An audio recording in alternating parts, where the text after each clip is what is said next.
Добар ден, криптоентузијасти. Денеска имаме видео за техничка анализа според вашите гласови. Односно, оние кои што се нови на нашиот канал, значи на нашата Facebook страна, многу често, како и на Twitter профилот и на нашата community страна на YouTube, објавуваме ваков тип на, барем еднаш неделно, ваков тип на гласање, каде што вие гласате за што ќе правиме прво содржина. Во оваа ситуација, значи, станува збор за техничка анализа, која што ќе биде направена во текот на овој ден. Очекувате утре да добиете Altcoin вести и понатаму, како што може да видите, прво е вести економија и биткоин, па Osmosis, тоа е Altcoin од кој што ќе го работиме оваа недела. Со тоа што дополнително да не забораваме, се уште можете да гласате за листата која што е поставена за следниот блок на коини, а тоа е Pendle, Ronin, Aether или ATH и BEAM.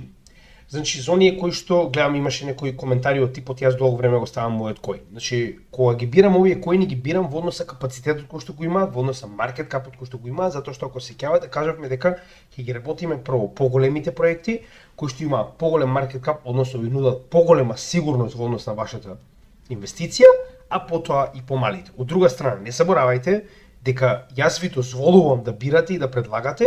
Можам да не го правам тоа, значи можам едноставно да обработувам тоа што мислам дека е добро или тоа што мислам дека според мене е како што треба, се разбираме.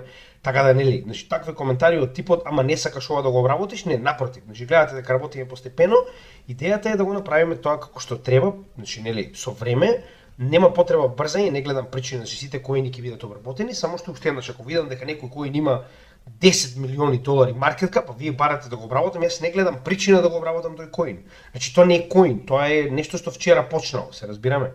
Значи таков тип на 10-20 милиони долари маркет кап коин, јас прво не сакам да земам ризик да го обработам на мојот канал, за луѓето да помислат дека треба да инвестираат во него и после тоа, нели, значи тоа е некој кој што вчера почнал проект, се разбираме. Така да имате го тоа превид, значи кога ги бирам овие проекти, иако ви давам шанса вие да предложите, ги бирам затоа што гледам дека имаат некој солиден маркет кап, дека имаат барем веќе некоја одредена временски интервал во кој што функционираат, постојат на чарт, се разбираме. Значи не го правам јас тоа затоа што мене така ми одговара, тоа го правам затоа што налага здрав разум да ви презентирам, односно да обработам проекти кои што се поголеми, кои што имаат поголеми изгледи за опстанок, така. Сега, денес, како што кажав, работиме на техничка анализа. Главната тема ќе биде да видиме дали и колку сме близко до потенцијално локално дно на биткоин чартот. Но нормално мораме прво да видиме што се случува со традиционалните финансии, за да видиме нели од каде се тоа доаѓа. Така да прво нормално ќе разговараме за DXY индексот и за нафтените деривати, а исто така и ќе разговараме за престојниот состанок на Федералната резерва на 31 јули, затоа што веќе имаме нова стапка на невработеност која што е крајно во наша полза. За почеток, уште еднаш ќе напоменам, ова што моментално го гледаме овде е чартот на нафтата. Откако на почетокот на јуни ОПЕК, членките на ОПЕК, тоа е нели оној картел кој што се занимава со со пронаоѓање, рафинирање и доставување на нафтени деривати на пазарот, објави дека ќе продолжи со овие две веќе воспоставени намалување на квотите на производство на нафтени деривати од 1,6 милиони барели на ден од мај 2023 година и вториот кој што беше воспоставен во јануари 2024 година и откако објавија дека истите ќе продолжат да постојат, значи 2,2 милиони барели до септември 2025, додека 1,6 милиони барели постепено ќе биде намален до декември 2025 година, што значи дека во оваа ситуација ние имаме и понатаму раст на цената на горивата. Зошто го велиме тоа? Затоа што кога имате и понатаму продолжување на политиката на рестриктирање на производството, имаме помала количина нафта на пазарот. Колку е помала количината на нафта на пазарот, толку повеќе нејзината цена расте. И секогаш кога ќе добиеме нова вест од ОПЕК, како што во оваа ситуација добивме известување од земната прес, да речам, прес како и да е, департмент што и да е, значи практично веднаш гледаме реакција на пазарот, односно цената на горивата продолжува да се движи нагоре. Ова автоматски го дига и доларот, односно во оваа ситуација кога цената на нафтените деривати се движи нагоре, истата помага за доларот да порасне. Сега во оваа ситуација, значи, ако ништо друго, барем помага истиот да не падне толку многу. Зошто го велиме тоа? Погледнете. Затоа што во овој последен интервал гледаме дека растот почнал заедно, но гледаме дека веќе доларот е во корекција, а цената на нафтата и понатаму се држи релативно високо во овој последен потек. Зошто е ова битно?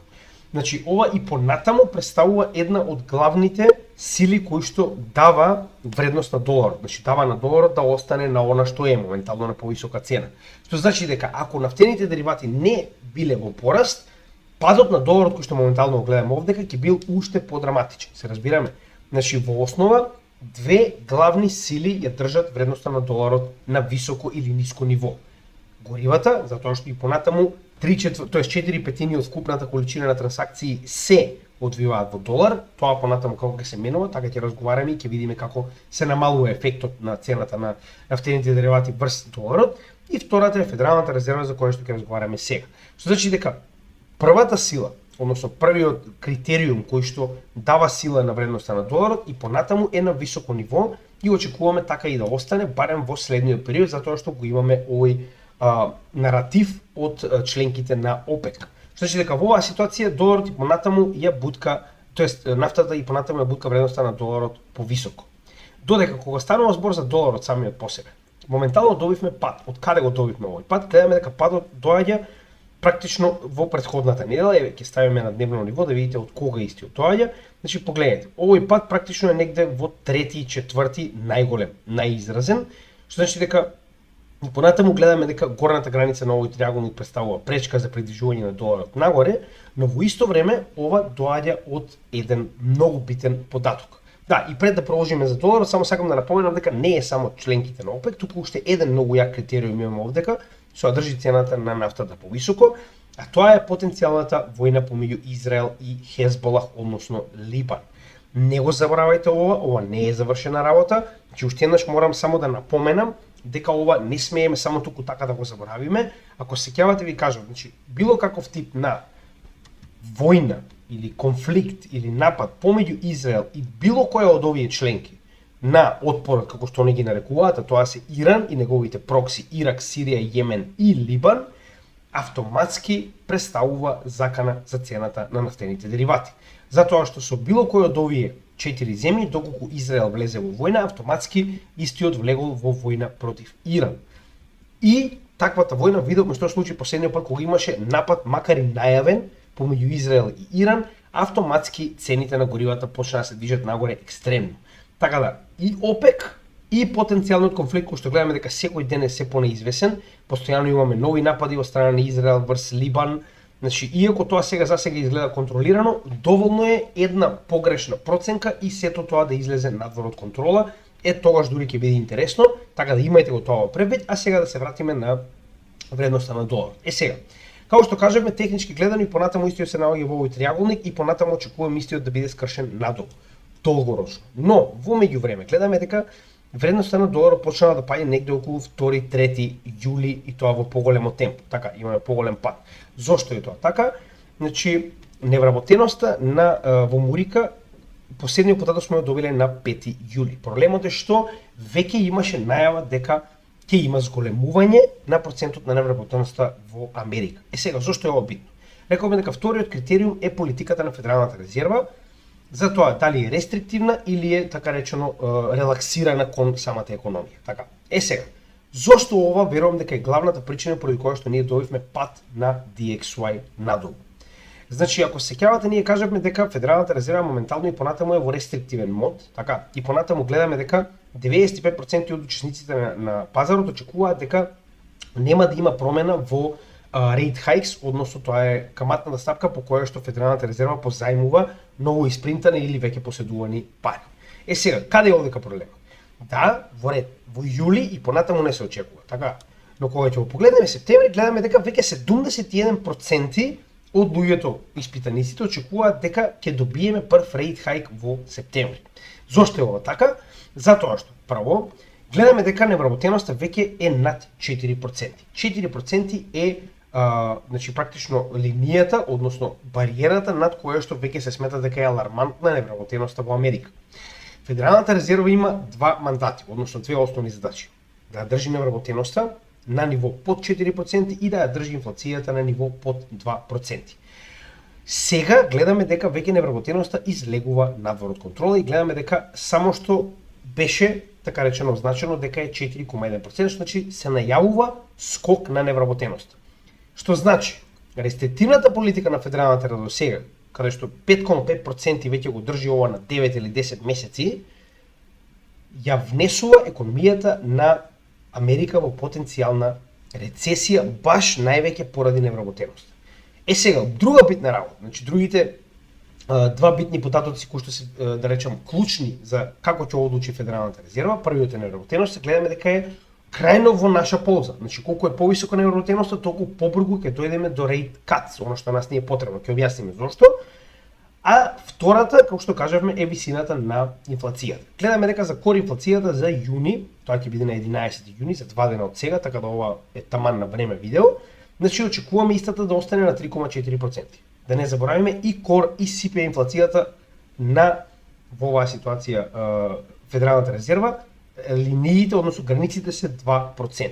3,4% е сосема добро, затоа што знаеме дека оваа инфлација, која што не ги содржи цените на нафтените деривати и прехранбените продукти, е многу потешко да биде симната за разлика од CPI инфлацијата, која што погледнете е 3,3%, веќе 2 месеци поред се намалува и очекуваме, погледнете, во следниот месец, значи се очекуваат добри прогнози, каде што и пазарот и Trading Economics очекуваат да биде 3,1%.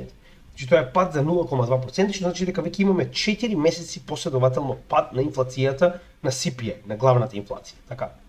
Што значи, веќе имаме повисока невработеноста од дозволеното, а во исто време имаме и пад на инфлацијата, барем очекуван пад, и тоа на CPI инфлацијата и кор инфлацијата е на, да речем, солидно ниско ниво. Што значи, се повеќе се ближиме кон да речем ситуација во која што Федералната резерва ќе биде доволно задоволна со моменталната ситуација со инфлацијата и ќе почне да ги намалува своите каматни стапки. Зошто е тоа битно? На овој чарт моментално можеме да видиме што? Можеме да видиме доларот, тоа е плавата линија, можеме да видиме зеленото е зеленото е доларот, вредноста на доларот, плавата линија е висината на каматните стапки на Федералната резерва, а црвената линија е невработеност.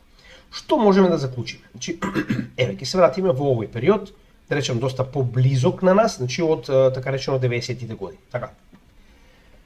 Секогаш кога практично прво зборуваме за самиот Фед, така, значи Федералната резерва. Секогаш кога Федералната резерва ќе ги качи своите, сега нема да зборуваме за инфлацијата, ќе оставиме на страна.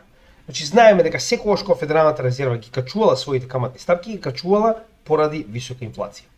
Кога истата ќе ја покачи своите каматни стапки, непосредно после тоа и невработеноста почнува да расте. Тоа е оваа црвена линија. Значи каматните стапки се покачуваат, расте вредноста на доларот и после одредено време, да речем 5, 6, 9, зависи секој од овие периоди е различен, расте невработеноста. Кога ќе порасте невработеноста, се заканува рецесија на државата и што прави Федералната резерва? Ги намалува своите каматни стапки со цел да ја намали невработеноста. Невработеноста се намалува, но кога ги намалува каматните стапки, се намалува и вредноста на доларот. Повторно, сме достигнале висока инфлација, одлучува да ги покачи своите каматни стапки, тоа е негде во 1993 година. Ги покачува своите каматни стапки, автоматски со тоа и доларот почнува да добива на вредност. Што се случило? Почнува да расте невработеност. Така, со тоа што овде имаме дури да речем два циклуси на покачување и гледате сега, значи два пати практично Федералната резерва ги покачила своите каматни стапки, доларот пораснал енормно. Но кога каматните стапки биле доволно високи и невработеноста пораснала. Се разбираме, ева е црвената линија, невработеност. Како расте невработеноста? Федералната резерва нема друг избор освен што да ги намали своите каматни стапки. Како ги намалува каматните стапки, така паѓа вредноста на доларот. Што се случува следно? Паѓа невработеност. Така. И повторно истиот циклус. Инфлацијата претпоставува била висока овдека повторно 2004 година, што се случува? Федералната резерва почнува да ги качува своите каматни стапки. Вредноста на долар почнува да расте, што се случува следно? Почнува да расте и невработеност. Како невработеноста се наоѓа на високо ниво? Немаме друг избор освен да ги намалиме каматните стапки. Федералната резерва ги намалува каматните стапки, вредноста на доларот почнува да паѓа, и после тоа веќе гледаме дека и невработеноста паѓа. Гледате? Значи овој циклус е постојан. Повторно, како почнува да ги зголемува каматните стапки Федералната резерва, така почнува и доларот да расте. Што се случува следно? Невработеноста почнува да расте. Сега ова е ковид, затоа е толку високо. Но што се случува за да го решат овој проблем? Ги намалуваат каматните стапки вредноста на доларот почнува да паѓа, се намалува и невработеноста. Каде се наоѓаме сега моментално?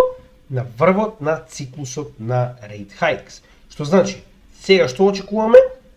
Федералната резерва да почне да ги намалува каматните стапки, за невработеноста да не достигне ретардирани нивоа како во овие ситуации и што се случува следно? Доларот почнува да се намалува. Значи сега сме во циклусот кој што нас не е најпотребен. Зошто го велам тоа? Затоа што ако сега овде го додадеме и биткоин, ќе видите колку е битно да го имаме овој циклус. Значи последниот пат кога Федералната резерва ги намалила своите каматни стапки, значи еве во моментот 2021 година. Федералната резерва ги намалува своите каматни стапки, со тоа почнува да паѓа вредноста на доларот, што сме добиле bull market 2021 година. Се разбираме? Значи повторно, каде се наоѓаме моментално?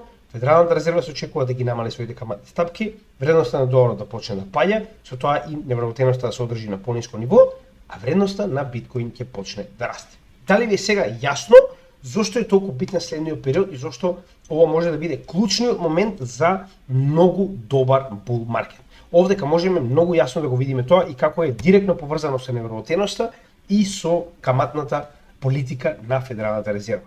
Така да ова е клучно. Значи уште еднаш ќе напоменам, моментот и почетокот на намалување на каматните стапки, односно rate cuts, ќе значи и моментот каде што се очекува bull маркетот да влезе веќе во следниот стадиум. Гледаме дека тоа се повеќе и повеќе е известно за септември. Дали ќе остане или останало да видиме, затоа што треба да ги добиеме стапките во јули, треба да ги добиеме стапките во август, па дури тогаш да имаме веќе јасна слика дали во септември ова ќе се случи. Дали ќе биде во септември, дали ќе биде во ноември. Битно е дека сигурно ќе биде. Значи очекуваме и понатаму да има барем еден rate cut. Нас ни е потребен еден rate cut затоа што после тоа веќе политиката на намалување на каматните стапки на Федералната резерва е започната. И веќе знаете како она што велат, значи мачката излегла од кутијата. Тоа е тоа. Тогаш веќе никој не верува на Федералната резерва дека ќе има некаква си рецесија или пак дека нешто лошо ќе се случи, се разбираме. Останува да видиме, но сега за сега и понатаму веројатноста за многу добар bull market е одлична, само треба да почне оваа политика на rate cuts, односно политика на quantitative easing, во кој што ќе почне повторно принтање на пари, намалување на доларот, намалување на каматните стапки на Федералната резерва, а со тоа раст на сите ризични добра. Така да мислам дека ова е крајно јасно, овдека значи многу добро се гледа дека во одличен момент сме за да се промени оваа политика, дали ќе биде тоа пак ќе кажам до септември, дали ќе биде малку подоцна, нас не ни менува ништо, колку е подолго овој период според мене, толку е подолго времето каде што можеме да акумулираме алткоини и ние тоа го правиме. Сега да се вратиме на една многу битна работа, значи уште еднаш ќе напоменам, доларот е крајно висок. Значи да бидеме јасни, доларот во оваа ситуација е спремен за пад и тоа дебело. Значи истиот се уште не е добил солидна корекција, гледаме дека истиот е во некоја така речена акумулациона зона и доколку не добиеме некоја, не знам, извонредна војна помеѓу Израел и Иран, каде што се замешуваат, не знам, сите, јас не гледам причина зашто доларот не би продолжил да се движи надолу. Тоа што го зборуваме е веќе Black Swan настани, погледнете го видеото за Black Swan настани, ќе ви стане јасно, но уште еднаш ќе напоменам, генерално вредноста на доларот во овој дел од циклусот е очекувано да се придвижи надоле поред сите претходни нели истражувања, погледнате како тоа изгледа уште од 90-та година понамаќе. Моменталната монетарна политика на Федералната резерва е единствената причина поради која што не сме добиле солидна корекција надолу. Да бидеме јасни. И дополнително нормално засилено од ОПЕК и потенцијалната војна помеѓу Израел и Иран. Сега, следна битна работа која што сакам да ја напоменам е S&P 500 и Nasdaq. Значи, прво многу битно што треба да забележиме е дека моментално S&P 500 се движи буквално во следниот bull market, значи со полна парја. Значи, ако го поставиме Фибоначи, можеме да видиме дека само што не достигнале прва мета од $561. Да не заборавиме дека овдека ние тоа го најавивме уште кога ја добивме оваа корекција од 50% во претходниот bear market и кажавме дека од овдека очекуваме да има bull market за S&P 500 и Nasdaq, каде што одредени луѓе како Бенџамин Коен и како неговото другарче очекуваат дека ќе имаме уште поголем bear market, дека ќе сме имале второ дно, очигледно тоа не се случи. Сега, да не зборуваме, тоа не е ни битно толку многу моментално, битно е дека S&P 500 и Nasdaq се во full blown bull market. Значи погледнете, секој ден има нов all time high. Така, да не забораваме дека слична ситуација се случува и со Nasdaq. Сега, што сакам овдека да направам компарација? Да, одлично е се тоа. Но една работа која што мораме да забележиме дека S&P 500 и Nasdaq ги содржат цени, тоест акциите и вредноста на најголемите компании во Америка. Зборуваме топ 10, топ 100. Сега, зошто е ова толку битно? Гледаме дека исто како и биткоин и S&P 500 и Nasdaq моментално се движат крајно позитивно. Да, имаме дискорелација затоа што моментално биткоин е во корекција, за разлика од тоа гледаме дека Nasdaq и S&P 500 се секој ден во нов all-time high, но кога ќе го споредиме сето тоа со Russell 2000, кој што во исто време представува индекс на 2000 од топ 3000 компании во Америка, но не првите две, туку вторите, се разбираме. Значи, во овој индекс можеме да ги најдеме од 1000 до 3000 место по маркет кап компаниите во Америка. Значи, тоа се пак повторно едни од најголемите, но не оние топ 1000 кои што се најдобри. Така, сега, зошто е ова толку битно? Споредбено на S&P 500 и Nasdaq, еве сега ќе го дадеме овде S&P 500, можеме да видиме дека S&P 500 направи корекција, така, го направи своето дно и истиот продолжи да се движи нагоре, така. И не запра, така, значи постојано имаме корекција, нов врв, корекција, нов врв. За разлика од тоа, слично на биткоин и маркет капот на алткоините, гледаме дека Russell 2000 и понатаму се движи во ова акумулационо поле, истото успеа да го скрши, моментално имаме ретест. Јас верувам дека ако овдека сега седнеме и направиме солидна анализа, ова ќе испадне да биде лајков акумулација 100%, но нема толку да навлекуваме, не ни интересира нели стонкс, нема потреба. Само сакам да ви дадеме на корелација каде што можеме да видиме дека и традиционалните пазари функционираат исто како криптопазарите. Оној кој што е апсолутен шампион во оваа ситуација е S&P 500 или пак акциите кои што моментално се ногат во S&P 500 како Microsoft, Apple, Nvidia и така натаму, се оние кои што уствари го прават овој перформанс на индексот да биде толку висок. За разлика од тоа, гледаме дека има стагнација кај останатите компании. Гледаме дека успеа да го поминат ова поле на акумулација, но и понатаму се движат на врвот на самото поле на акумулација, што уствари потсетува на крајот од лајков акумулацијата која што имавме во овој bear маркет на биткоин. Така, и се уште не сме виделе памп на овој индекс. Тоа значи дека капиталот од најголемите компании се уште не се прелеал на ист начин како што тоа се случува во алткоините во помалите компании. Зошто го велам тоа? Погледнете. Значи, најчесто тоа и се случува постојано. Секогаш имаме прво памп, сега овдека не може да направам солидна корелација за да видите како изгледа. Значи, најчесто имаме прво памп на S&P 500, па потоа имаме и памп на Russell 2000. Значи, исто како во крипто секторот, капиталот од најголемите компании, кога луѓето веќе веруваат дека е завршен овој бул маркет за најголемите компании, се прелева во помалите компании кои што допрва имаат време, така речено, да направат altcoin сезона во традиционалните финансии.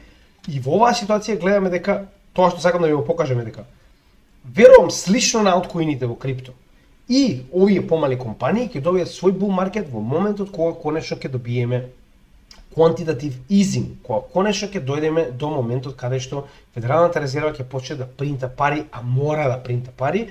Долгот на Мурика е 35 милиарди долари, нема бегање. Со тоа што верували или не, и покрај секој ден нов all-time high, Fear and Greed индексот на традиционалните пазари и понатаму останува да биде неутрални 53, верували или не.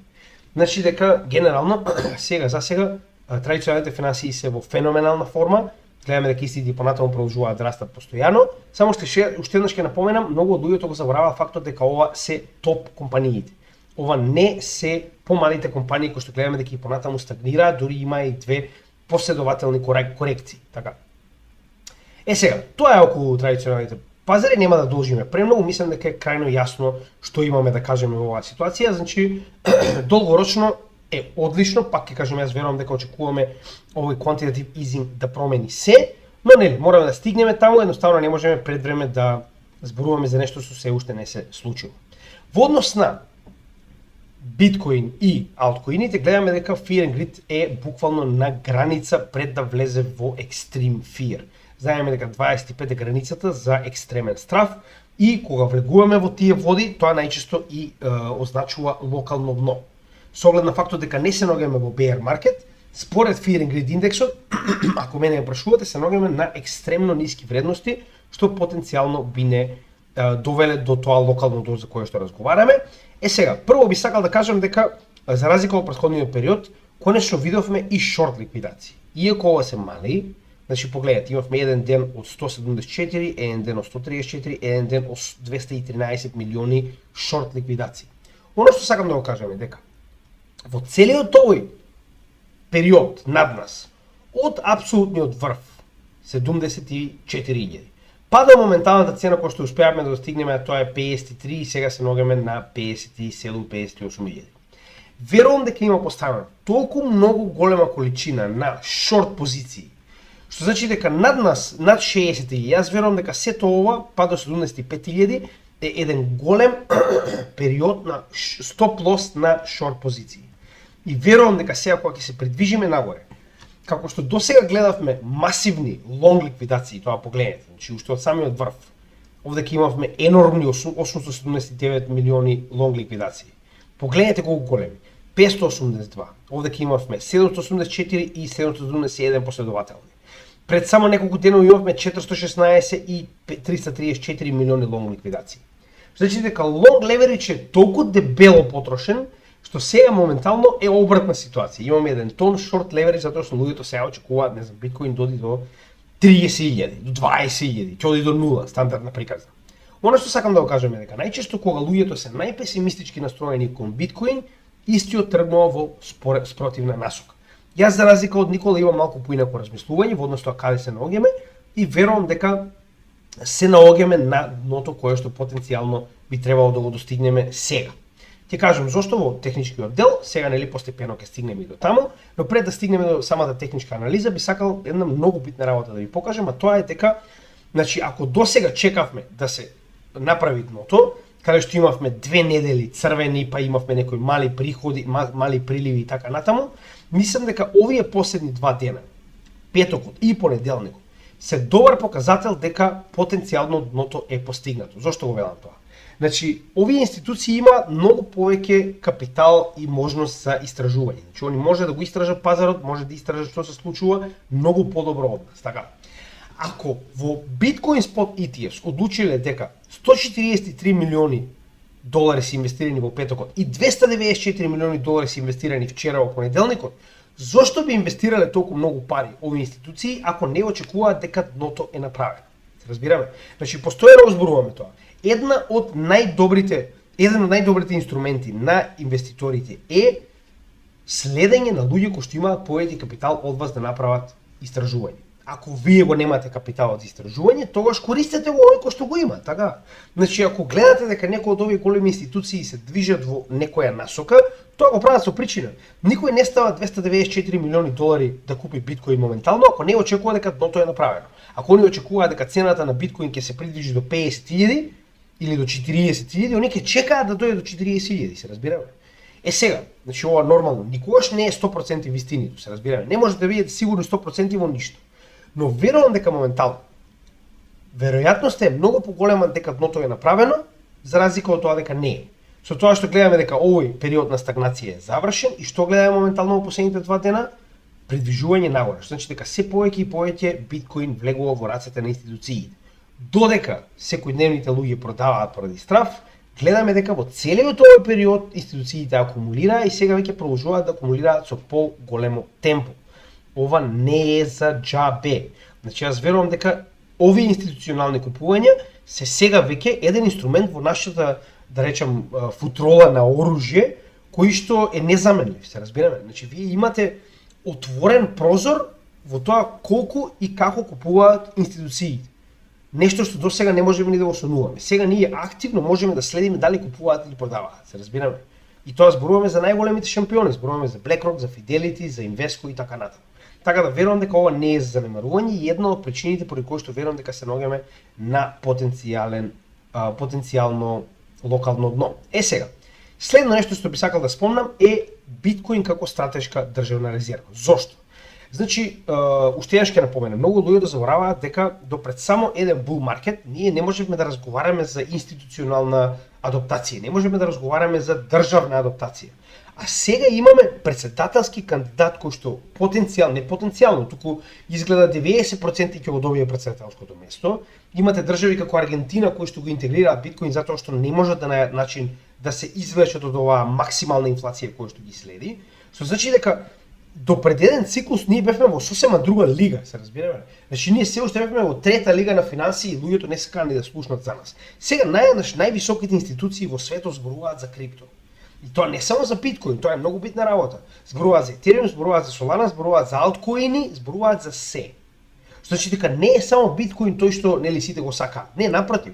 Ако дојде ред да излезе Майкл Сейлор, вечен бул кој што викаше дека ништо друго нема да преживее освен биткоин, да каже па добро, грешка бев, очигледно биткоин ќе биде најголемиот шампион, ама и алткоините сигурно ќе останат на пазар.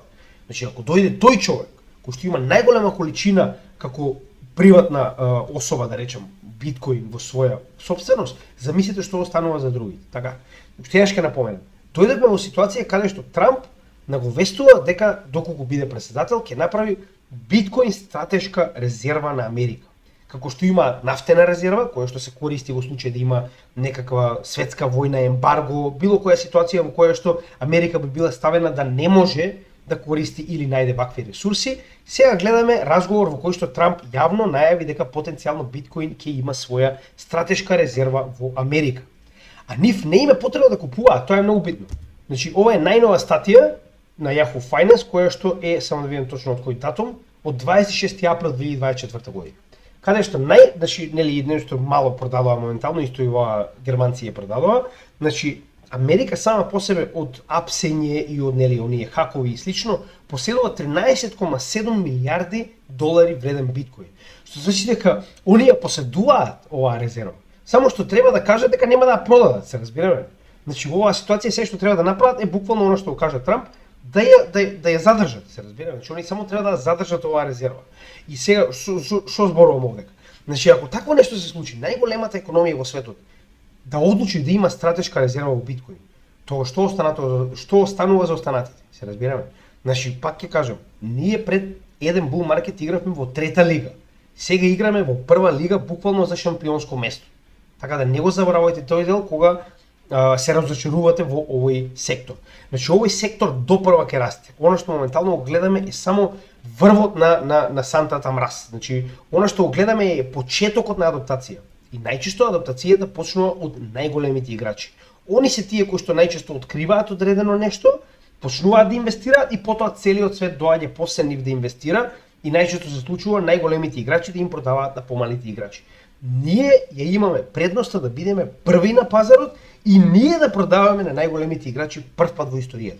Така да не бидете, се надевам дека не сте продале. Повторно, јас не можам да ви кажам, јас морам постојано да напоменам дека ова не е финансиски совет и ни по точка разно јас не можам да ви кажам што да правите, дали да купувате или да продавате.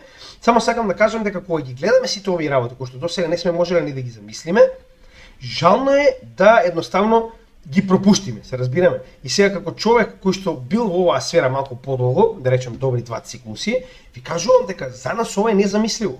Луѓе кои што беа со мене во 2017-2018 година во тој бул маркет, дека некој да ни каже овакво нешто, ние ќе се смеевме, нели? Во тоа време беше се уште многу интересно, ама ни по точка разно не очекувавме дека ќе биде толку сериозно, толку брзо. Значи за 10 години ние стигнавме до ситуација каде што најголемите етитети во светот се спремаат за адаптација на оваа технологија. Сега, следна работа која што сакам да ја спомнам е многу луѓе да забораваат дека бул маркет не е само нагоре. Значи многу луѓе да го забораваат тоа. И тоа е една од главните причини поради кои што се обидам да ви кажам дека сега пак ова е само мое мислење. Јас не можам да ви кажам со сигурност што ќе се случи, секој мора да одлучи за себе, но од досегашните искуства и тоа 2017-2016 година бул маркетот е по дефиниција најдобар за објаснување на ова. Ние имавме, погледнете. Значи овде има 6 корекции поголеми од 29% на патот кон 20.000. Се разбираме? Значи во тек од почетокот на 2016 па до 2018 година кога добивме 20.000, ние добивме 6 корекции поголеми од 30%. Нешто што не верувам дека ќе се случи овој пат, затоа што станува збор за институционална адаптација. Гледаме дека корекциите се купени од страна на институциите. Нешто што претходно не беше случај. И затоа во оваа ситуација јас не гледам со што толку паника, кога целата оваа корекција од апсолутниот врв кој што го постигнавме овде, па до апсолутното дно е 27%. Ние не сме ни стигнале до 30%, но генерално прилика се наоѓаме на онаа граница каде што најчесто завршуваат овие корекции. Да, истата може да биде уште и 10% надолу, но генерално, пак ќе кажам, мислам дека има голема разлика во однос на фактот дека се наоѓаме во институционална адаптација. Нешто што претходно не сме можеле да го видиме во претходни бул маркети. Друга битна работа. Гледаме дека овој канал и понатаму останува да биде валиден, се додека не добиеме поголема корекција надвор од него. Значи, дури и да имавме некои излези, гледаме дека генерално цената се задржи во самиот канал. Дополнително, на дневно ниво, погледнете. На дневно ниво ние добивме големо дно. Значи, погледнете. Последен пат вакво нешто сме добиле, само да видам точно каде се наоѓа. Тоа погледнете. Значи, последен пат вакво нешто сме добиле, погледнете каде. Кога го завршивме ова Вајком акумулација, се разбираме? Значи, каде што добивме ова дупло дно и крајот на Вајков акумулацијата, ние добивме ваков сигнал за големо major bottom. И што добивме после тоа? Добивме енормен скок. Така, сега моментално се наоѓаме во иста ситуација каде што го имаме овој сигнал. Погледнете. Значи го имаме овој сигнал на макро дно. Само момент. Ево, сигнал на макро дно и bull divergence. Така, значи имаме MACD кој што моментално во оваа ситуација има пониско дно и повисоко дно, а овдека е обратно. Така да во оваа ситуација ние се наоѓаме на bull divergence, што моментално го гледаме, или придвижување во обратна насока. Можеме да видиме дека индикаторите се крајно ниски, значи 100 се беше на апсолутна нула, сега е на 30, значи дека истиот повторно, така речено, е само на една зона пред продаден да биде биткоин. Истото се случува и со RSI, со тоа што направивме дупло дно, погледнете. Затоа и во оваа ситуација RSI направи дупло дно и MACD и добивме bull divergence, каде што на MACD имавме дно и повисоко дно, а овдека имаме дно и пониско дно. И затоа имаме bull divergence, каде што моментално се очекува дека цена да ќе продолжи нагоре според овие индикатори, RSI 100 RSI на дневно ниво, а уште еднаш ова е класичен bull flag кој што потенцијално, значи во поголемиот дел од случаевите завршува нагоре. Да, и понатаму останува потенцијалната опција на 50.000, зошто? Затоа што ова е последниот момент каде што сме имале некаква структура на корекција пред да се придвижиме нагоре во овој последен дел до 74, значи и понатаму потенцијална мета за ако нешто се случи, не знам, негативен случај, Black Swan event и така натаму, потенцијална мета и понатаму останува да биде 50.000, каде што имаме практично последна структура на ова движење на цената нагоре. Но јас верувам дека такво нешто нема да се случи. Сме виделе многу пати до сега примери каде што многу од луѓето буквално тоа ќе го чекаат. Значи, замислете, имате милиони луѓе кои што го гледаат ова. И верувам дека сега овде ќе има еден тон orders, се разбираме, нарачки, дека цената ако падне од 50.000 до 50.000, луѓето да купат. Се разбираме. Што значи дека многу често се случува да не се дозволи такво нешто баш од институциите, од китовите, така, од луѓе кои што знаат дека овде ќе има големи orders и најчесто ваквите нарачки потенцијално би имале некоја, да речем, брза корекција, тоа се случува многу често, каде што китовите тоа го користат за да изманипулираат цена, значи прават големо продавање, паника на пазарот, цената паѓа, ги исполнуваат овие ордерс овдека и почнува да се движи нагоре. Најчесто вакви ситуации завршуваат или цената никогаш не успеа да стигне, каде што најголемиот дел од нарачките биле, или ќе направиме некоја брза корекција, најчесто се случува буквално во неколку часа, каде што ќе се исполнат овие нарачки и цената ќе продолжи нагоре. Но во секој случај, верувам дека од овој чарт е јасно дека сме многу блиску до самото дно. Дури да се случи малку подлабока корекција, јас имам уште некој капитал на страна, потенцијално да стигнеме до 50 и да докупам. Веќе направивме две купувања, едно беше 2% во Лондо, едно беше 1% во Chainlink, значи дека го користиме максимално овој дел на корекција надолу.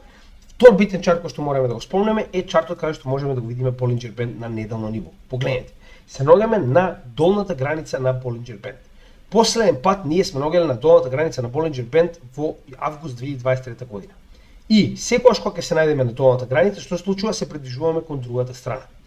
И тоа, колку повеќе сме излегле надвор од Bollinger Band, толку поголем и е скокот на другата страна. Се разбираме, погледнете.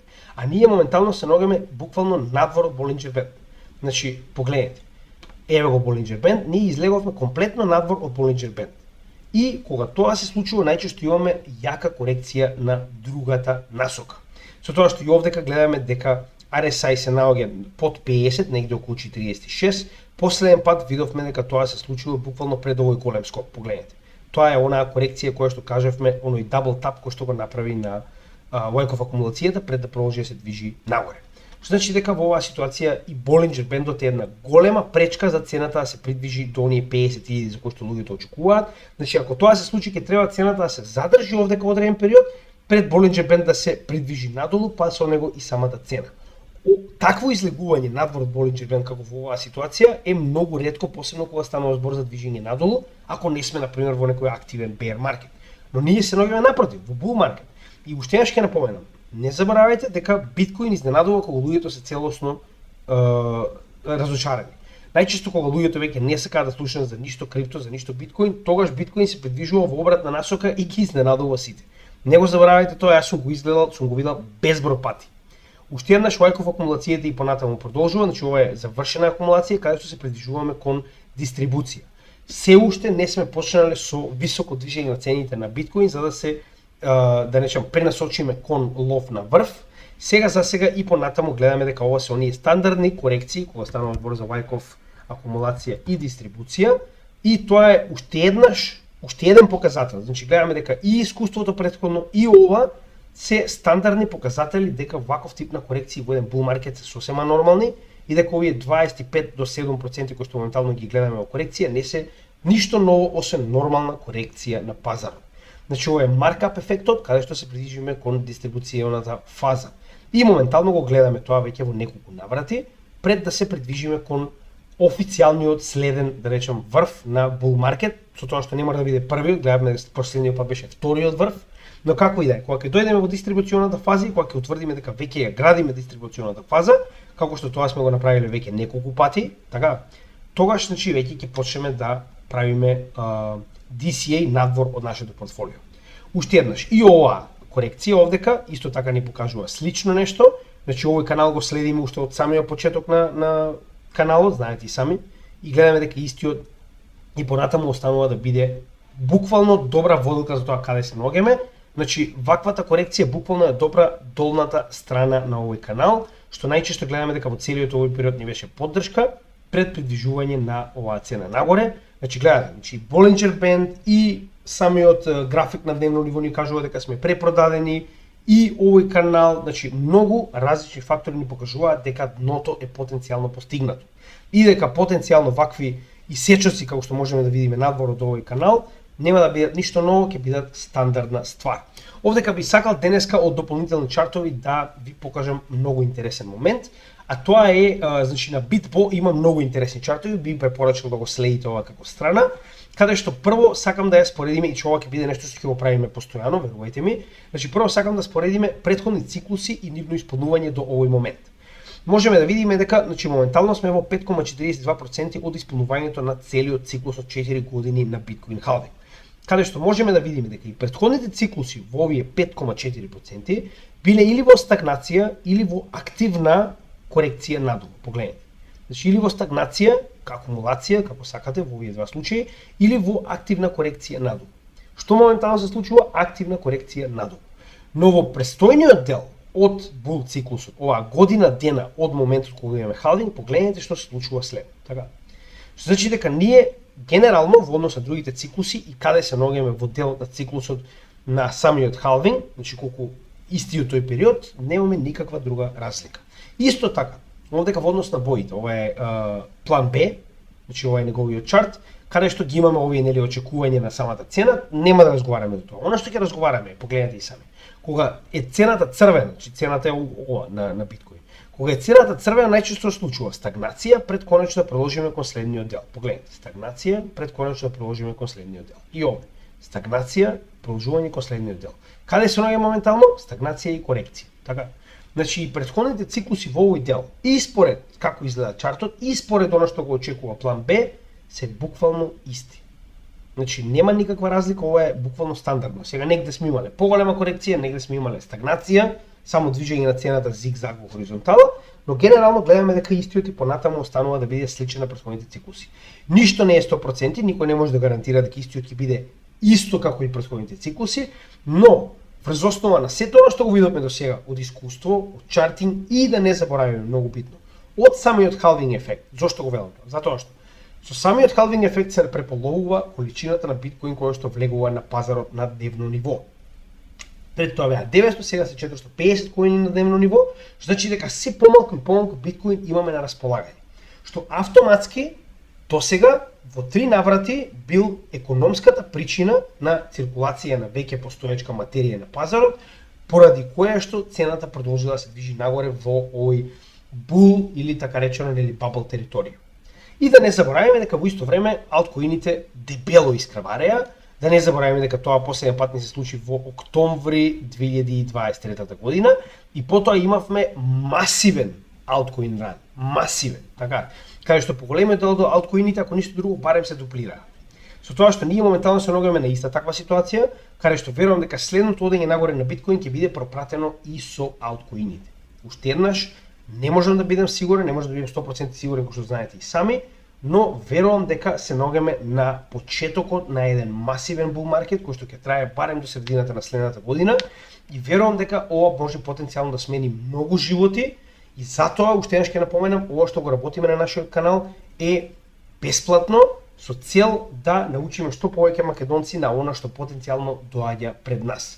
Нас не ни се потребни парите од македонците, нас ни е потребно македонците да научат што повеќе за финансии, што повеќе за економија и што повеќе за блокчейн технологија, поради потенцијалот кој што го носи за промена на животите на нашите луѓе низ целиот свет. За македонците, за другите не ме интересира. Уште еднаш, еден солиден бул маркет може да промени целосно од корен живот на еден човек. Значи, јас претходниот бул маркет го следев лично за себе си и можам да ви кажам дека направив нешто што не можев да сонувам во целиот мој живот претходно. Повторно, ова не може да биде финансиски совет, ова не може да биде единствената причина поради која што инвестирате. Секогаш бидете внимателни, инвестирате само она што можете да го изгубите, но уште еднаш ќе напоменам, од сето она што сум го видел досега, сето ова што го правам е со цел да им дадам на македонците шанса овој пат да бидат рамноправни со останатите во овој бул маркет. Затоа што најчесто македонците се оние кои што последни разбираат, најчесто Балканот генерално е оној кој што последен разбира и најчесто нашите луѓе се искористени како излезен капитал за големите играчи, баш затоа што последни разбираат, затоа што чекаат некој на вести да им каже, затоа што чекаат некој да им преведе. Сега имате материја на македонски, сега имате се што ви е потребно на македонски, се што треба да направите е да седнете и да ја прегледате нашата материја. Уште еднаш, ви благодарам за целата поддршка и понатаму продолжуваме за 0 евра по македонец и се надевам дека ова ќе стигне до што повеќе македонци. Се гледаме во следното видео и поздрав од Крипто Геймиџија.